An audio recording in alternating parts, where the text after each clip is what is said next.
জিম্বাবুয়ের বিপক্ষে টানা ২ ম্যাচ হেরে আগেই সিরিজ খুইয়েছিল বাংলাদেশ, তবে শেষ ওয়ানডেতে জিম্বাবুয়েকে ৭ উইকেটে হারিয়ে হোয়াইটওয়াশ এড়াল মেহেদী হাসান মিরাজের দল।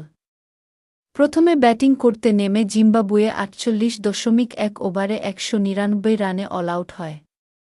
জবাবে ৩ উইকেট হারিয়ে ৩৫.২ ওভারেই জয়ের বন্দরে পৌঁছে যায় বাংলাদেশ। ৩ ম্যাচের সিরিজটি ২-১ ব্যবধানে জিতল জিম্বাবুয়ে। শুরুতে টস জিতে ফিল্ডিংয়ে নেমে জিম্বাবুয়েকে চেপে ধরে বাংলাদেশের বোলাররা। বাংলাদেশের হয়ে দুর্দান্ত বোলিং করে ৪৪ রানে ৪টি উইকেট নেন শরীফুল ইসলাম। এছাড়া তাসকিন আহমেদ ও তানভীর ইসলাম নেন ২টি করে উইকেট। জিম্বাবুয়ের পক্ষে সর্বোচ্চ ৭৫ রান করেন ওয়েসলি মাধেভেরে এবং শেষদিকে ব্র্যাড ইভান্স করেন ৫০ রান।